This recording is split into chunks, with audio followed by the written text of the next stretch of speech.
Crise Kinshasa-Alger, le silence embarrassé du régime algérien.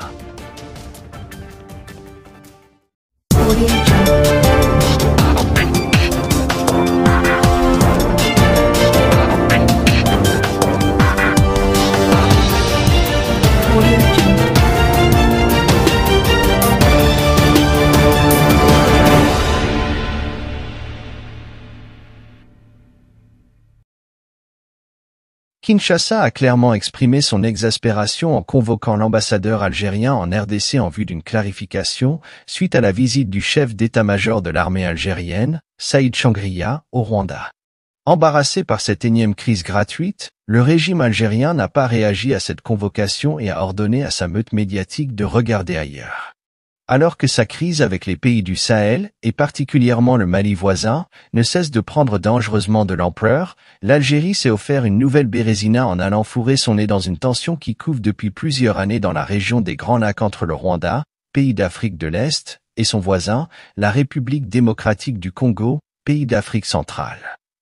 Ce dernier accuse le gouvernement de Kigali de soutenir militairement les milices rebelles congolaises, rwandophones, du M23, acronyme du mouvement du 23 mars, qui tente de contrôler le Nord Kivu, une riche région minière située à l'est de la RD Congo, à la frontière avec l'Ouganda et le Rwanda.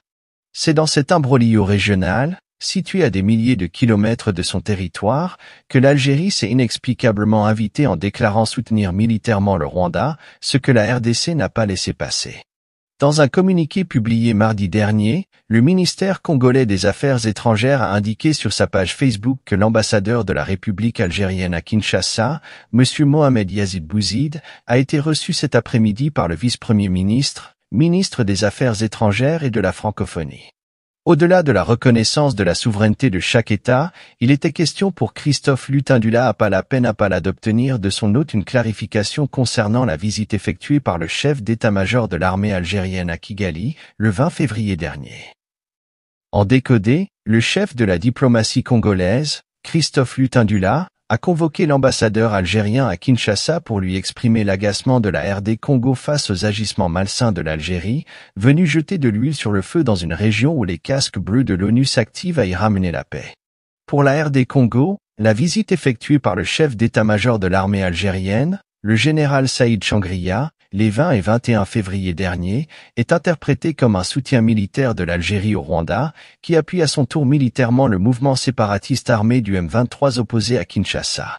La RD Congo a également lié la convocation de l'ambassadeur algérien à la violation de sa souveraineté, en accusant l'Algérie de soutenir indirectement la milice des séparatistes du M23, d'autant plus que la visite de Changria à Kigali, qui s'est conclue par un accord de défense mutuelle signé entre l'Algérie et le Rwanda, a coïncidé avec une nouvelle escalade meurtrière dans les combats qui opposent sporadiquement l'armée congolaise aux rebelles Tutsis, du nom de cette ethnie qui se retrouve au Congo, Rwanda et Burundi.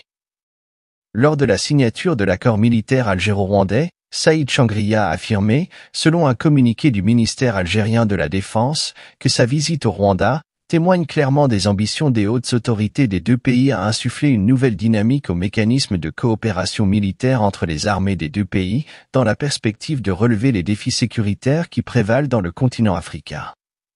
Si les médias publics algériens ont largement couvert la visite de Changria à Kigali, ils ont totalement ignoré la convocation de l'ambassadeur algérien à Kinshasa par les autorités congolaises, à moins que ce soit une façon d'exprimer leur honte de voir leur pays devenir un serial faiseur de crise à cause de sa diplomatie menée par un Tebboune champion des réactions épidermiques. Le ministère algérien des Affaires étrangères, Ahmed Attaf, d'habitude prompt à la réciprocité, préfère avaler en silence des couleuvres et ne pas réagir à la convocation de son ambassadeur par les autorités congolaises. Il est vrai qu'Alger ne sait plus où donner de la tête avec toutes les crises enclenchées et pitoyablement gérées. En atteste la crise avec Madrid et le retour de l'ambassadeur algérien après 18 mois d'absence sans rien obtenir.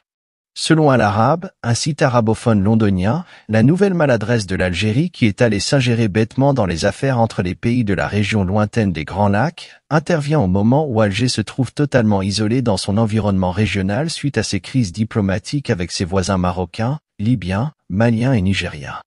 Le même média estime que derrière cette folie algérienne se trouve bien évidemment une raison marocaine. En effet, écrit-il, l'initiative atlantique, proposé il y a quelque temps par le roi du Maroc Mohamed VI, a alimenté les craintes de l'Algérie d'un déclin de son influence en Afrique et d'une aggravation de son isolement dans son voisinage. Avec les avantages que cette initiative apporte aux pays africains qui envisagent de s'y engager dans le but d'accéder à l'Atlantique et de renforcer l'intégration entre les pays d'Afrique de l'Ouest et l'Union européenne. L'Algérie, en soutenant indirectement les séparatistes congolais du M23, cible la République démocratique du Congo qu'elle tente ainsi de sanctionner pour son soutien sans équivoque au plan marocain d'autonomie au Sahara, qualifié récemment de solide, sérieux et conforme à la Charte des Nations Unies par le représentant permanent de la RDC à l'ONU, Zenon Mukongo-Nguyen, devant la 4e commission de l'Assemblée générale de l'ONU. Mais l'élément le plus éclairant dans cette crise avec la RDC, c'est que le régime en a honte. Son addiction aux crises commence à l'embarrasser au plus haut point. Alors, il préfère la politique de l'autruche, ordonnant à tous les médias de ne pas écrire une seule ligne sur la convocation de l'ambassadeur algérien à Kinshasa.